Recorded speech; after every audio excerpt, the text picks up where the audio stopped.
안녕하십니까. 경북형 모의평가 2회 독서문학 파트 해설 강의를 맡은 진량고등학교 김종극입니다. 여러분, 이제 수능이 코앞으로 다가왔는데 그동안 고생 참 많았습니다. 그동안 자기 성적이 나오지 않아서 다들 마음 졸이고 힘들어하는 학생들도 있을 건데요. 저도 그렇고 많은 사람들이 그렇는데 수능날 가장 좋은 점수를 받는다, 가장 집중력이 좋기 때문에 그런 점수를 받는다라는 이야기도 있습니다. 그러니 끝까지 포기하지 말고 이번 강의와 이번 시험을 통해서 많은 것을 얻어갔으면 좋겠습니다. 그렇다면 해설 강의 시작해 보겠습니다.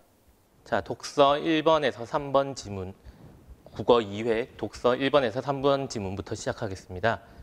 일반적으로 이렇게 1번에서 3번 지문은 독서 이론과 관련되는 내용이 이제 시험에서 나옵니다. 수능이나 모의평가에서 1번에서 3번 지문은 무척 난이도가 낮고 그리고 정답률, 예상 정답률이 무척 높은 편이기 때문에 학생들께서는 이 1번에서 3번 문제는 반드시 풀어보고 시작하는 게 제일 좋을 것 같습니다. 자, 일단 스마트 미디어에 대해서 지금 이야기를 하고 있는데요. 스마트 미디어, 위에서도 나와 있긴 하지만 모바일 인터넷 기술과 컴퓨터의 기능을 복합적으로 갖추고 있는 미디어다. 이렇게 생각하시면 되는데 여러분 같은 경우는 지금 방송을 보고 있는 여러분 같은 경우는 디지털 네이티브라고 태어날 때부터 스마트폰 환경, 컴퓨터 환경에 익숙한 학생들입니다. 따라서 일반적인 활자로 된 이런 인쇄물, 독서 이외에도 스마트 미디어를 활용한 읽기 이런 것들이 무척 중요해지고 있는 상황이라서 이런 지문이 나왔다고 보면 되는데요. 먼저 스마트 미디어는 모바일 인터넷 기술과 컴퓨터의 기능을 복합적으로 갖추고 있는 미디어다 라고 시작해서 전체적으로 스마트 미디어 읽기와 관련되는 다중읽기 그리고 소통읽기, 증강읽기까지 이런 것들에 대해서 지금 이야기를 하고 있습니다. 자, 독서 이론 지문을 풀 때는 이런 식으로 단계 또는 이런 분류가 잘 나오기 때문에 이런 것에 네모라든가 이런 식으로 치면서 문제를 푸는 게 도움이 될 것 같습니다. 자, 그래서 일단 스마트 미디어 관련해서 이야기를 쭉 한다. 이것이 어떤 것이다. 한번 먼저 보고 난 다음에 다음 문제를 바로 풀어보면 좋을 것 같습니다. 자, 문제는 이제 1번 스마트 미디어에 대한 설명으로 적절하지 않은 것은 이라는 내용이 나오고 있습니다.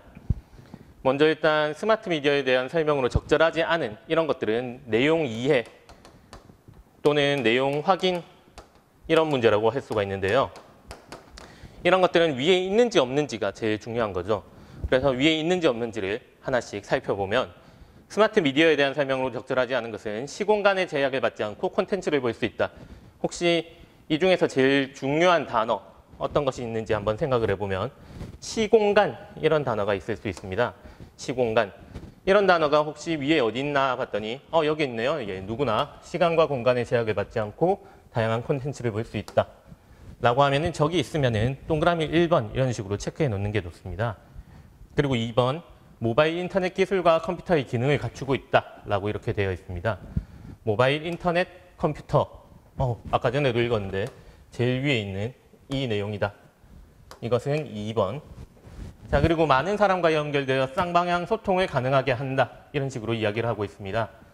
자, 쌍방향 소통을 가능하게 하는 거 맞나요? 옆에 밑에서 위에서 5번째 줄 보니까 쌍방향 소통을 가능하게 한다. 라고 이렇게 그대로 나와 있습니다. 자, 그리고 그 다음에 4번 텍스트의 수신자와 소비자의 역할을 고정할 수 있다. 라고 이렇게 얘기했는데 텍스트의 수신자, 소비자 역할을 고정할 수 있다는 역할은 없고 과거에는 텍스트의 수신자, 소비자로서만 존재하던 사람들이 송신자, 생산자로서의 역할도 할 수 있게 되었다. 이런 식으로 고정이 잘못된 거죠. 그래서 정답은 4번이다. 5번도 한번 볼까요? 일단 다양한 요소가 결합한 복합 양식 텍스트를 가능하게 한다. 여기 보니까 다양한 요소들이 의미를 전달하는 복합 양식 텍스트의 전달도 가능하다라고 하는 이 내용이 그대로 있네요. 그래서 정답은 4번. 자, 이렇게 해놓고 다음 문제로 넘어가겠습니다. 자, 2번 문제. 자, 기억을 극복하기 위한 활동으로 가장 적절한 것은 자, 기억이라고 하면 무엇인가 봤더니 자, 기억. 단점이네요, 단점. 스마트 미디어 환경의 독서에 단점이 존재한다. 어떤 단점이냐라고 하면은 뒤에서 단점에 대해서 쭉 이야기를 해요. 다중 읽기를 하면은 텍스트에 집중하기가 어렵고 표면에 머무는 읽기가 이루어질 수 있고, 소통 읽기를 하면 텍스트를 이해할 때 다른 사람의 의견을 중심으로 받아들여서 읽기의 자율성이 훼손될 수 있다. 증강 읽기로 하면은 상상력이 제한될 수 있다. 이런 다양한 단점들이 있다. 라고 이렇게 이야기를 하고 있습니다. 여기까지가 단점.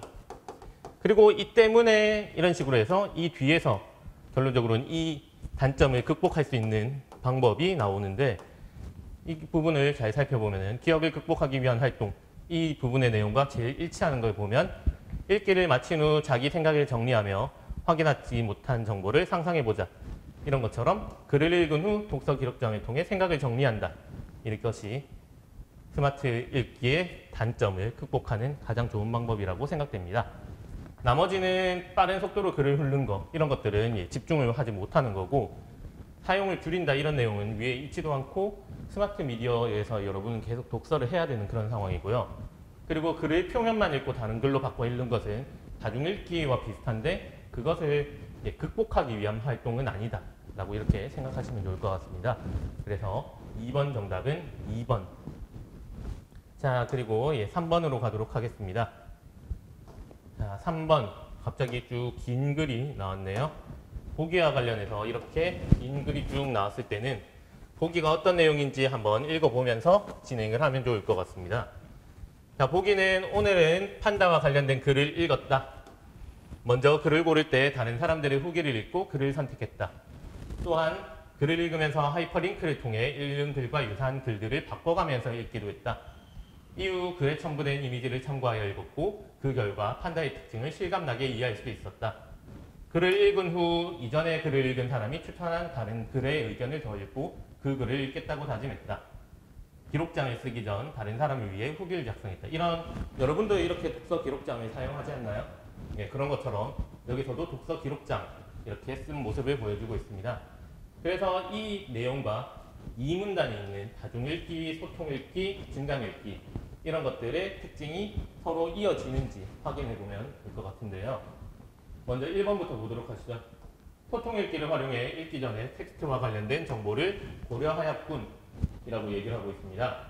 글을 고를 때 후기를 읽고 글을 선택하는 거, 이거는 보면은 소통 읽기의 특징인 읽기 전, 후, 그리고 읽는 중 이런 과정에서 텍스트와 관련된 정보, 의견, 그리고 후기 이런 것들을 보는 것이기 때문에 3번의 1번과 그대로 연관이 되는 내용이라고 볼 수가 있을 것 같습니다.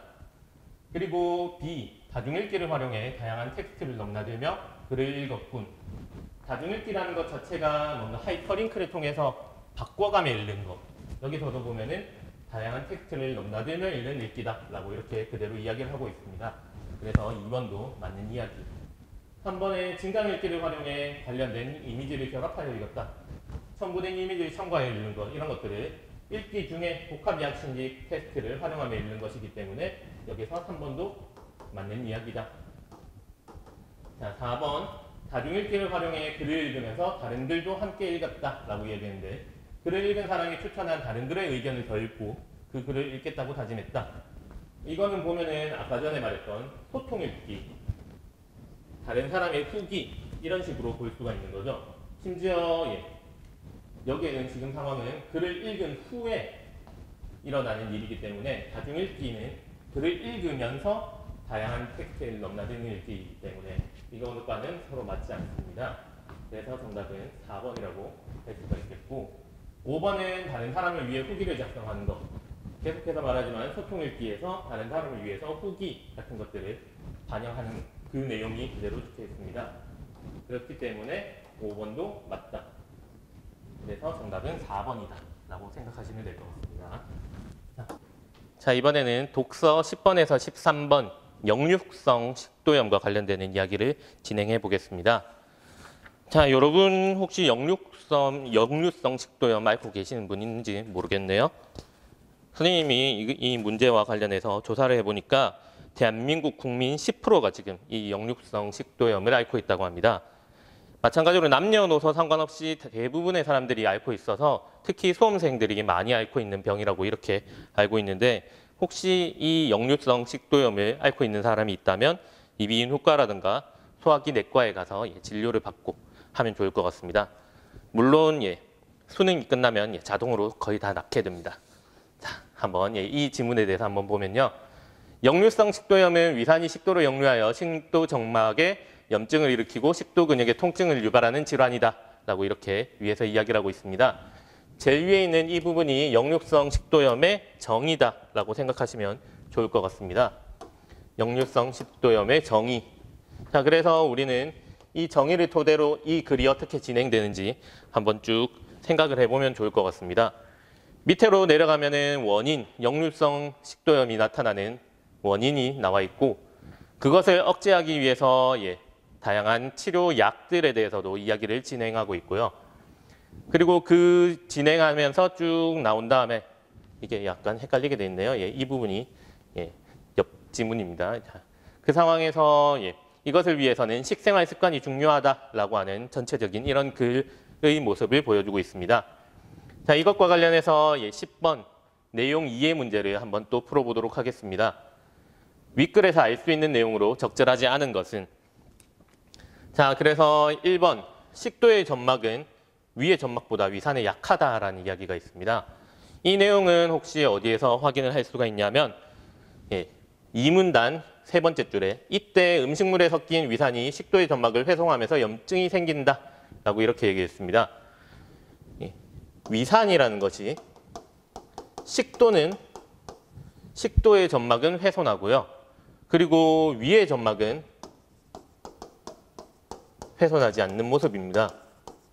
다시 말해서 그만큼 식도의 점막이 위의 점막보다 위산이 약하기 때문에 그렇다라는 것을 확인할 수가 있는 거죠. 그래서 1번은 맞는 이야기, 이 부분에서 맞다라고 해서 10-1번 이런 식으로 적어 놓으면 좋을 것 같습니다. 자, 2번에 역류성 식도염으로 인해 쉰 목소리가 날 수도 있다. 혹시 목소리와 관련되는 내용 1문단 마지막 줄에 보면은 역류한 위산으로부터 목소리가 쉬는 증상이 나타날 수도 있다 라고 이렇게 그대로 이야기를 진행하고 있습니다. 따라서 2번도 맞는 이야기. 3번에 보면은 제산제는 산성을 약화시켜 음식물의 소화를 촉진한다 라고 이렇게 얘기했습니다. 자, 그래서 3번 제산제와 관련된 내용이기 때문에 제산제가 어디 있나 쭉 보다 보면은 1, 2, 3, 4문단, 4문단의 6번째 줄 정도에 제산제는 위산의 중화를 통해 위산의 작용을 약화시킨다라고 이렇게 이야기를 하고 있습니다. 위산의 중화를 통해서 위산의 작용을 약화시키는 것, 산성을 약화시킨다는 게 맞는 이야기인지 선생님이 솔직히 정확하게 모르겠어요. 하지만 이 내용을 통해서 우리가 알 수 있는 것은 위산의 작용을 약화시킨다라고 이야기를 했는 것일 뿐이기 때문에 산성을 약화시킨다는 건 애매하고, 그리고 위산의 작용이 약화되면 위산이라는 건 우리가 몸에서 소화를 촉진하는 역할을 하고 있기 때문에 음식물 소화를 촉진한다라고 하는 이 내용 자체가 잘못되었습니다. 그래서 정답은 3번. 이 부분에서 10-3번이라는 10-3번과 관련된 내용이다 라고 보시면 될 것 같고요. 자, 그 다음에 4번 문제, 위산은 위 내부를 위생적인 상태로 유지되도록 한다라고 했습니다. 자, 혹시 위생 이런 것들이 어디 있나 쭉 살펴봤을 때 지금 4문단 저 중간쯤에 위산은 음식물과 함께 섭취된 대부분의 세균과 이런 것들을 죽여서 위 내부를 위생적인 상태로 유지되도록 한다라고 그대로 이야기를 하고 있습니다. 4번은 맞는 이야기다. 그리고 5번에 하부식도 괄약근은 위에서 음식물이 올라오는 것을 막는다. 이것도 당연히 맞겠죠. 그거는 2문단 마지막 줄에 보면은 하부식도 괄약근은 위와 식도 경계 부위에 위치한 근육으로 밸브 같은 역할을 한다. 따라서 위산이 역류하는 것을 막는다라고 이렇게 그대로 이야기를 하고 있고, 위산이 역류하는 것뿐만 아니라 요 위에 보시면은 이제 음식물에 섞인 위산 이런 식으로 이야기를 하고 있기 때문에 음식물이 역류하는 것도 당연히 맞겠구나라고 생각하실 수 있겠습니다. 그래서 정답은 3번입니다. 10번에 3번.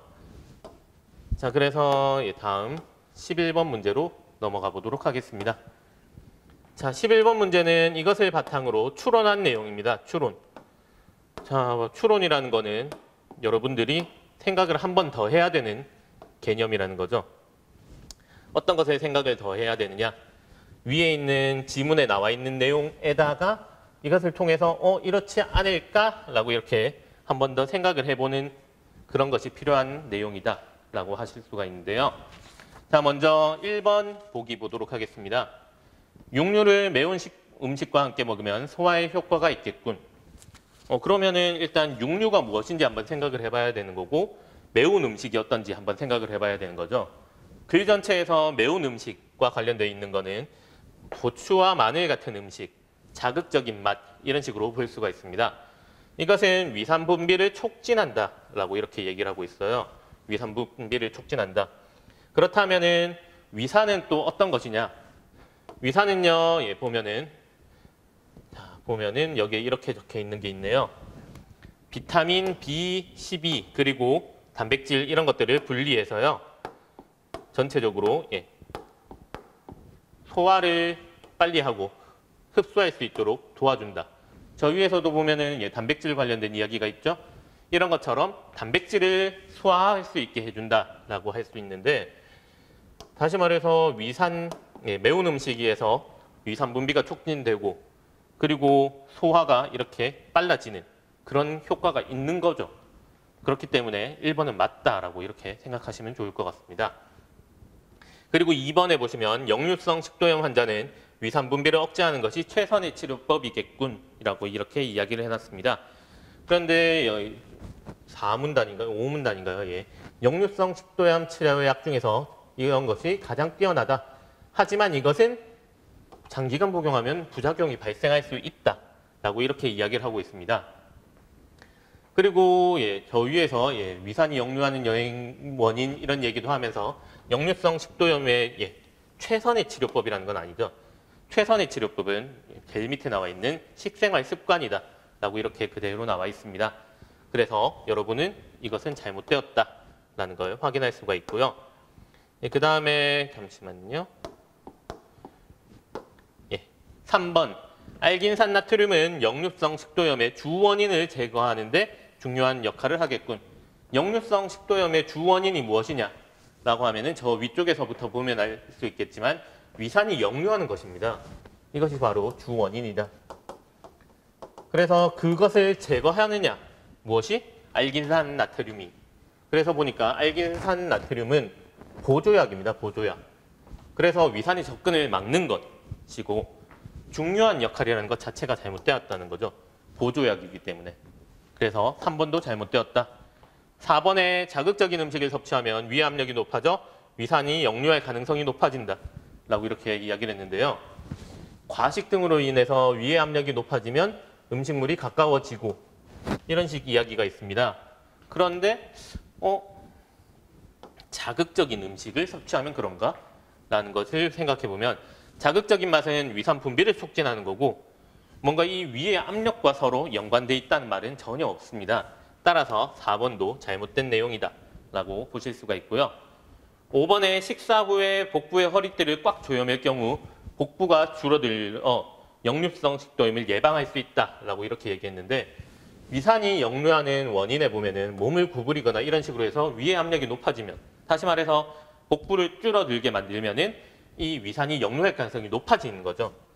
따라서 이런 식으로 허리띠를 꽉 조여매는 것은 역류성 식도염을 예방하는 게 아니라 오히려 역류성 식도염이 더 잘 나타나게 하는 그런 방법이라고 할 수가 있겠습니다. 그래서 11번의 정답은 1번이다. 이렇게 체크를 하고 넘어갈 수 있겠습니다. 자, 그 다음에 12번으로 넘어갈게요. 자, 12번 문제 보시면은 좀 복잡한 이야기가 갑자기 나오기 시작합니다. 선생님도 이 문제를 보고 처음에 뭐야 하면서 뭐 이런 식으로 생각을 했는데 여러분은 어떠셨을지 모르겠네요. 자, 먼저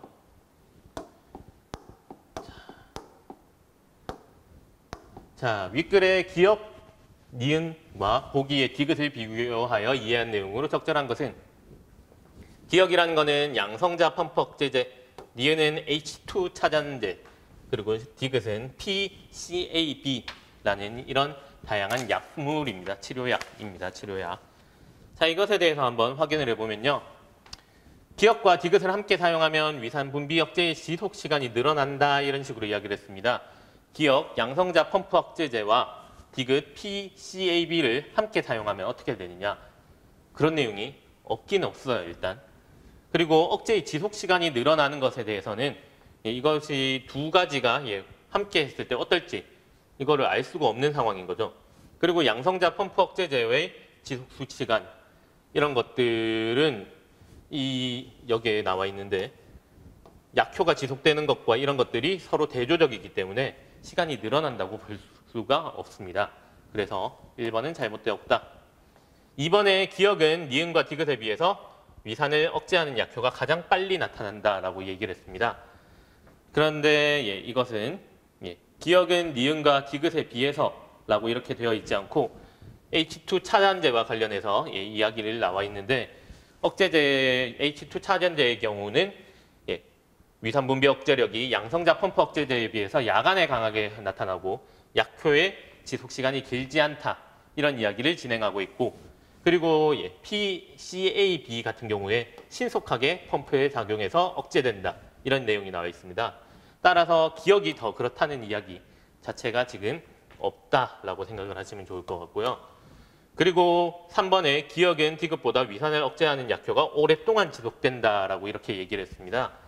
그런데 양성자 펌프 억제제에 그런 내용이 있진 않고 여기 딱 이렇게 나와 있네요. 하루 종일 약효가 나타난다 하면서 그것이 바로 대조적인 이야기다. 다시 말해서 기역은 디귿보다가 아니라 디귿이 기역보다 그렇다는 거겠죠. 3번도 그래서 잘못되었고요.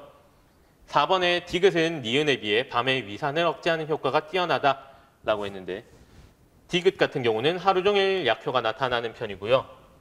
H2 차단제의 경우는 야간에 강하게 나타난다라고 이렇게 그대로 나와 있습니다. 그래서 4번도 잘못되었다. 그리고 5번을 보시면은 기역, 니은, 디귿 모두 양성자의 분비를 억제함으로써 위산의 분비를 감소시킨다.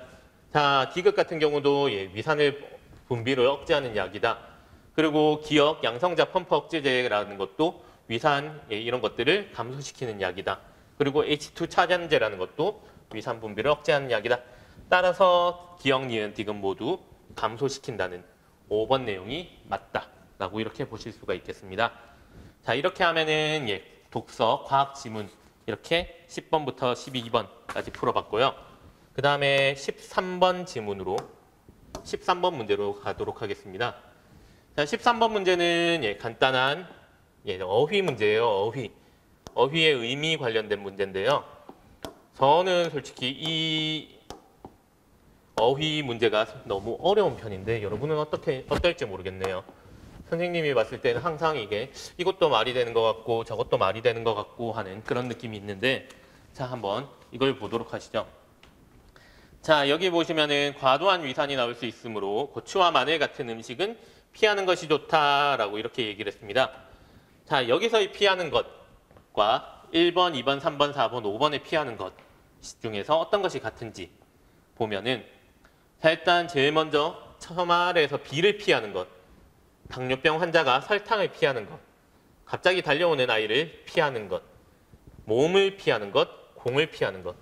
전체적으로 봤을 때 다른 거 1개와 나머지 4개가 지금 전혀 다른 것을 확인할 수가 있는데 찾으셨나요? 1번 비, 3번의 아이, 4번의 몸, 그리고 5번의 공 이런 것들은 물리적인 겁니다. 물리적으로 무언가를 부딪히지 않게 회피하는 것이라고 생각을 하시면 좋은데 2번 설탕을 피한다 라던가 아니면은 고추와 마늘 같은 음식을 피한다 이런 것들은 자제하다 이런 식의 의미를 보여주고 있습니다. 따라서 이 두 가지 의미가 가장 유사하다라고 생각하시면 좋을 것 같습니다. 정답은 13번의 정답은 2번입니다. 자, 이렇게 하면 과학 지문 여기서 마치고 다음 지문으로 넘어가 보겠습니다. 다음 지문은 문학 24번에서 27번 현대 소설과 관련된 문제입니다. 현대 소설. 자, 현대 소설인데요. 자, 현대 소설 이태준의 해방 전후라는 작품입니다. 자, 일단 이태준 이 소설가가 어떤 소설가인지 한번 이야기를 해보면요.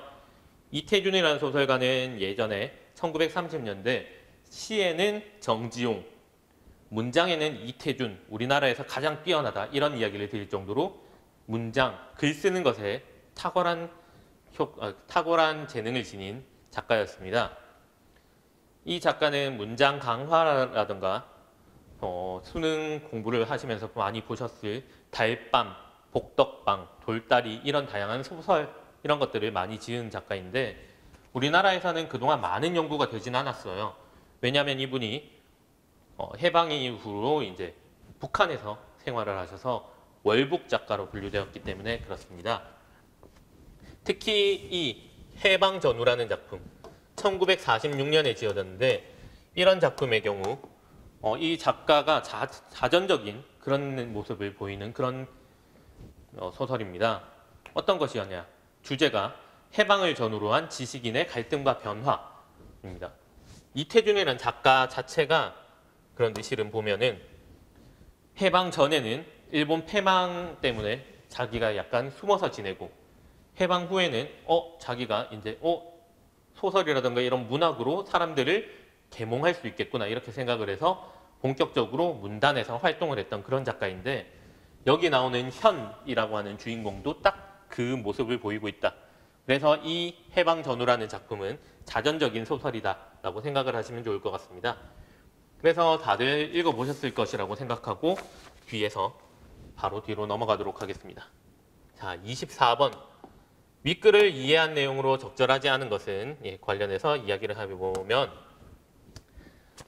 저 위에서 보면은 결국 이 부분이 소설의 제일 첫머리인데 현이라고 하는 이 인물이 워낙 뛰어나고 똑똑한 인물이다 보니까 현이라는 사람을 위해서 혈인이라는 사람에게 시대의 모순에 번민하는 청년들이 찾아와서 이 시대의 해결책을 얻고자 하는 모습이 저 위에서 쭉 보입니다. 어떤 사람이 오냐면 막 극도의 신경쇠약이 된 청년도 보였고 자살한 유서를 보여온 한 청년도 있고 이런 다양한 청년들이 있었는데 현은 그들에게 의심 없이 자신의 울분을 쏟아낸 것이 아니라 여기 보면은 뭔가 때로는 이런 것이라고 하면서 의심하면서 이들에게 이야기를 해주는 그런 모습을 보였습니다. 그래서 24번의 정답은 2번이고요. 일단 현은 조선에 대한 일제 지배가 곧 끝날 거라고 이렇게 생각했습니다. 그거는 보면은 아내가 당신은 며칠 안 남았다고 하지만 이라고 하는 이 모습에서 확인할 수가 있고요.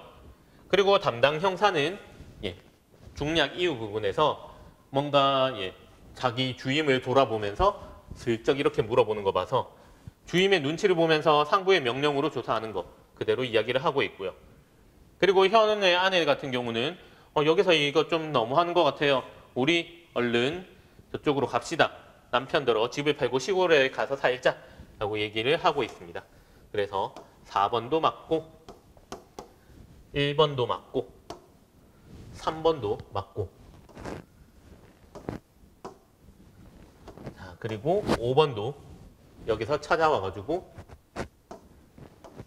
물어보기도 했다. 이런 식으로 위에 글이 정답에 이유가 있는지 없는지 확인해 보면서 풀면 좋을 것 같습니다. 24번은 그래서 정답은 2번. 25번 문제로 가도록 하겠습니다. 자, A 부분을 보여주고 있고 저 A 부분에 대한 설명으로 가장 적절한 것은 이라는 문제를 보이고 있습니다. 자, A 부분에 대한 설명으로 가장 적절한 것은 자, A 부분은 현은 하루 이틀 동안에 극도의 신경쇠약이 된 사람 이런 것도 받고 이런 것도 받고 하지만 자신의 울분을 절제할 수 없었다. 그러면서 저 사람들을 의심하면서 자책으로 뭔가 하면서도 흥분을 이렇게 보여주고 했다. 이렇게 얘기를 그대로 하고 있습니다. 이것이 저 부분에서 외양 묘사가 나타나느냐 아니고요. 풍자적 서술을 나타나느냐 아니고 내적 독백이 나오긴 하지만 서술 대상의 역사관을 강조하는 거 아니고요. 내면 심리를 묘사하면서 서술 대상의 자책감을 드러내고 있다. 여기 보시면은 전체적으로 울분 절제할 수 없었다, 의심한다 이거 전부 다 내면 심리란 말이에요. 그러면서도 용서될 수 없었다는 자책을 한다 라고 이렇게 그대로 나와 있습니다. 그래서 정답은 4번이다. 반어적 표현 없어요. 그래서 25번은 4번이다. 이렇게 확인하고 넘어가시면 좋을 것 같습니다. 자, 현대소설 문제도 어차피 여러분들이 크게 고민을 하고 막 걱정을 할 필요가 없는 게 위에서 지문에 그 이유가 그대로 다 있습니다. 이 이유가 다 있는 거기 때문에 여러분들이 보시면서 이 부분 때문에 이 정답이구나 이런 것들을 확인하시기만 하면 되는 상황입니다. 자, 26번 보기를 참고할 때 현에 대한 설명으로 적절하지 않은 것은 라고 해서 기억, 서재 보통 이렇게 뭔가 이동이라든가 이런 식으로 나온다고 하면은 여러분들은 이런 것들을 네모 쳐넣는 게 좋습니다. 실은 네모, 기억, 서재, 니은 같은 경우는 경찰서, 디귿은 출판사, 그리고 리을은 자시서재 이런 식으로 되어 있습니다. 자, 작품 속에서 기억, 서재에서는 다른 인물들의 방문 이외에 스스로의 한계를 이야기한다. 보시면은 여기 이렇게 이야기하고 있어요. 뭔가 무슨 일을 저지르고 싶었었는데 그러지도 못하고 그러면서 민족의 최후에 있어서 충동을 가지고 있었으나 아무것도 하지 못했다. 다시 말해서 자기는 아무런 준비도 없었다. 이런 이야기를 하는 거 봐서 한계를 인식하고 있는 거 맞고요. 자, 니은 경찰서에서 저 쓰루다라는 주임과 이렇게 이야기를 하고 있는 모습인데 다른 인물의 누군가가 호출을 했어요. 도경찰부에서. 그 이후에 자신의 불안을 다른 인물과 협력해서 해결하고 있다라고 했는데 스루다와 대화를 하고 있긴 하지만 이 이후에 뭔가 다른 인물과 협력해서 일을 해결한 게 없어요. 출판사에 가서 뭔가 이렇게 완료하고 하는 것들은 다른 인물과 협력해서 해결한 것이 아니라 스스로 이야기를 하는 겁니다. 그래서 2번의 정답은 2번, 26번의 정답은 2번이고요. 자, 3번 디귿에서 다른 인물의 독촉, 주간의 독촉, 뭔가 문인 시국 학년회 때 뭐 이렇게 했고 이렇게 했으니 한 가지 성의를 보여라 이런 식으로 했더니 알겠다라고 하면서 대동한 전기 번역을 하겠다라고 이렇게 맡은 모습을 보여주고 있고요. 그동안 외면하던 일이 대동아 전기, 다시 말해서 일본이 이렇게 잘 나가고 있다라고 하는 것에 그 내용을 이제 역사처럼 이렇게 하는 것이었는데 써 내려가는 것이었는데 그것을 번역하는 일을 맡았다라고 보실 수가 있고 리을 서재에서는요. 다른 인물의 행동 이후 자존감의 훼손을 체감했다. 아내가 보면은 서재를 열심히 치워놨는데 그 행동 이후에 일본 신문을 탁 쏟아 놓으면서 내 서재에 이렇게 일본 신문이 가득하다니 이런 생각을 하면서 자존감이 훼손되었다. 이렇게 지저분함을 느껴본 적이 없었다라고 이야기를 하고 있고 자, 니은과 디귿에서 스루다를 만나고 주간을 만나고 이런 식으로 하면서 그 사람들과의 만남 이후에 리을에서 현실 수능적인 태도가 심화되고 있습니다. 왜냐? 현은 정말 살고 싶었다. 살고 싶다기보단 살아내 견뎌내고 싶었기 때문입니다. 자, 그래서 정답은 일단 26번의 2번이다. 라고 하고 넘어가도록 하겠습니다. 자, 27번 문제. 자, 27번 문제는 보기입니다. 보기. 소설이라던가 현대시 같은 경우에 여러분들이 문제를 푸시면서 당연히 다들 이제는 알고 계시겠지만 이런 보기를 활용하는 게 참 좋아요. 보기에는 이 작품이 어떤 작품이다. 여기도 보면은 해방전후는 이때까지의 자전적 소설이다.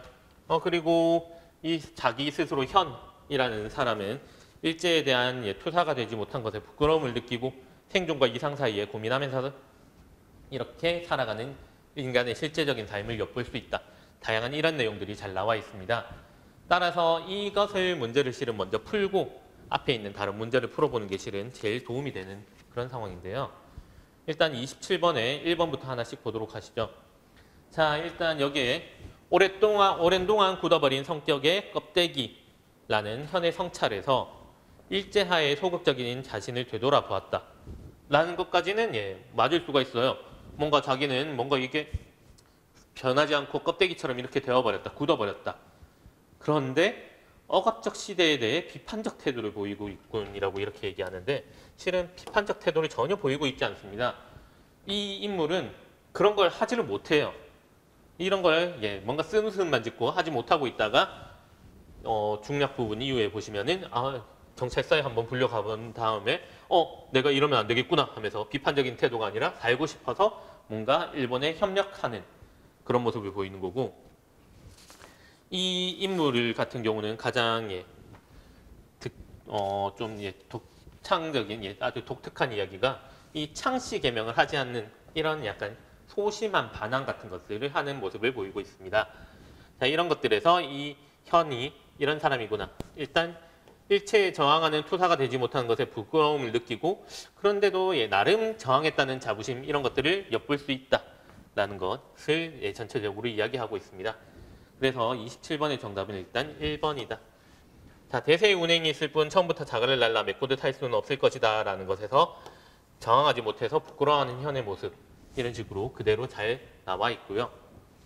자, 그리고 3번 잠들지 못하는 현의 모습에서 고민하면서 살아가는 이런 잠들지 못하는 이런 장면 잘 보여주고 있고 문인 시국 강연할 때 혼자 조선말 하는 이런 장면에서 현이 불안감을 느끼고 대동아전기 번역을 맡기로 한 그런 이 뒤에 이런 점에서 뭔가 현의 실제적인 삶의 모습 아까도 얘기했지만 살아가고 싶다 이런 이야기인 거죠.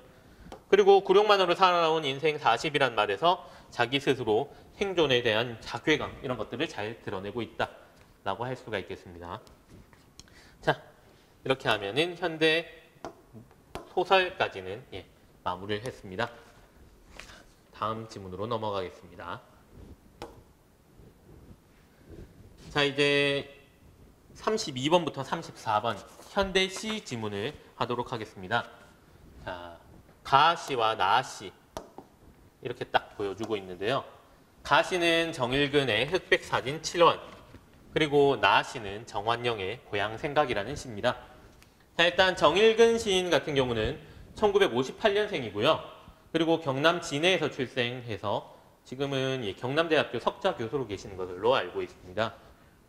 자, 이 시인 같은 경우는 많은 시가 또 유명하신 분이지만 그 중에서 2012년 9월 모의고사에 나왔던 어머니의 그릇이라는 시가 또 유명합니다. 어머니는 그릇이라고 하시고 뭔가 그릇과 다른 느낌이다 이런 식으로 하는 그런 유년 시절의 추억을 서정적으로 묘사하는 시를 많이 지으셨고요. 이 시도 마찬가지입니다. 자신의 유년 시절에 대해서 아주 진짜 한 폭의 그림을 보듯이 아주 상세하게 묘사를 해놓은 그런 모습을 잘 보여주고 있습니다. 참고로 이 시는 1994년 이렇게 지어지신 시네요. 자, 그리고 정환영의 고향 생각. 정환영 시인 같은 경우는 시조 시인이십니다. 1919년에 태어나셔서 2016년에 돌아가셨는데 경북 김천의 고향으로 하시는 인물이십니다. 시조와 관련해서 한국적 칸에 대해서 이런 것들에 대해서 많이 생각해 보신 그런 시인이신데요. 이 작품에도 보시면은 한국적 칸, 향토적 정서 이런 것들에 대해서 이야기를 하는데 저 뒤에 문제도 있지만 고향에 대한 추억과 그 추억뿐만 아니라 좋지 않았던 기억들 이런 것도 있고 한국적인 모습도 잘 보여주면서도 자기가 고향으로 언젠가 돌아가고 싶다 이런 다양한 정서들을 환기시키고 있는 그런 모습이라고 볼 수가 있습니다. 자, 이 시와 관련되는 문제를 한번 보시면요. 자, 32번 일반적으로 시에 자주 나오는 표현상의 특징과 관련된 문제입니다. 자, 가는 음성 상징어를 통해서 생동감을 표현하고 있다. 가의 음성 상징어 있나요? 음성 상징어가 뭐죠? 의성어와 의태어를 포함하는 것. 뭔가 글, 소리와 몸동작 이런 것들을 이렇게 음성으로 표현하는 것이라고 생각하시면 되는데 어떤 것이 있냐라고 하면은 냇물아 흘러 어디로 가니 뭐 이런 식으로 하는 것도 있을 수가 있고 차르르 아니면은 삐뚤 이런 것들이 다 음성 상징어라고 할 수가 있습니다. 자, 따라서 1번 음성 상징어를 통해 생동감을 표현하는 내용 맞다라고 할 수가 있고요. 2번에 나는 시행을 명사로 종결하여 시적 여운을 주고 있다. 시적 여운, 뭔가 앞으로 더 이어져야 될 것 같은 그런 느낌을 주는 이런 모습들이 잘 보이고 있고요. 자, 그리고 3번 가는 나와 달리 공감각적 심상을 통해 시적 상황을 구체화하고 있다. 가는 나와 달리라는 말은 가에는 있고 나에는 없어야 됩니다. 자, 그러면 공감각적 심상 뭔가 두 가지 이상의 감각이 한꺼번에 느껴지는 그런 감각이 있는지 한번 확인을 해보면 여기 보시면은 이런 것들이 있네요. 달콤한 바람 뭔가 미각과 관련된 이런 미각과 관련된 이런 것과 바람, 뭔가 시원한 느낌 이런 것, 촉각이라든가 이런 것도 느껴지고요. 이것뿐만 아니라 분교의 풍금 소리 쌓이고 소리가 쌓일 수는 없으니까 뭔가 청각의 시각화 이런 식으로 보실 수가 있는 이런 내용들이 다양하게 있습니다. 자, 그러면 나에는 공감각적 심상이 없냐? 봤더니 쓰르람이 매운 울음. 아니 울음이면은 약간 소리 이런 식으로 볼 수 있는데 매웁다라고 하는 그런 것은 미각이라고 또 할 수가 있고요. 그 다음에 열무김치가 서러운 맛이다. 이런 것도 모두 공감각적 심상이 잘 드러나고 있다라고 볼 수가 있습니다. 따라서 나에도 있기 때문에 가는 나와 달리라는 말이 잘못되었네요. 정답은 3번. 4번에 나는 가와 달리 일정한 형식에 따라 규칙적인 리듬감이 드러나고 있다. 나 같은 경우는 정형시, 정형률을 지키고 있고 가는 자유, 내재율을 이렇게 지키고 있어서 이것이 맞다라고 볼 수가 있고요. 그리고 5번에 가와 나는 모두 시어의 반복을 통해서 시적 의미를 강조한다. 흘러 흘러라든가 아니면 차르르 차르르 삐뚤삐뚤 뭐 이런 식으로 하면서 시적 의미 이 전체적으로 유년 시절의 아름다운 모습을 잘 보여주고 있고 그리고 생각다 못해 또는 뭐 이런 식의 뭐 하는 뭐 이런 다양한 감각들을 통해서 여기도 고향을 그리는 마음 이런 시적 의미를 강조하고 있습니다. 따라서 정답은 3번이라고 할 수가 있겠습니다. 자, 다음은 33번 문제로 가보겠습니다. 자, 33번 문제. 기억에서 미음에 대한 이해로 가장 적절한 것은? 자, 기억에서 미음에 대한 이해로 가장 적절한 것에 대해서 한번 확인을 해 보겠습니다. 자, 기억. 강. 착한 노래들이 물고기들과 함께 강으로 간다. 이렇게 강으로 헤엄쳐 간다. 노래가 강으로 헤엄쳐 가는 건 실은 말이 안 돼요. 노래가 강으로 헤엄쳐 간다. 다시 말해서 이 내용은 낭만적인 지금 분위기를 형성하는 그런 소재라고 볼 수가 있는 거고요. 그래서 지나간 세월에 대한 안타까움, 이거는 좀 어려운 것 같습니다. 뭔가 강으로 흘러가서 도저히 보지 못하면 나쁜 거 이런 식으로 생각하면은 안타까움 이런 식으로 볼 수 있을 것 같은데 여기는 전혀 그렇지 않고 강으로 헤엄쳐가면서 그 강이 또 아름다운 모습을 보여주고 있단 말이에요. 그렇기 때문에 안타까움은 아니다.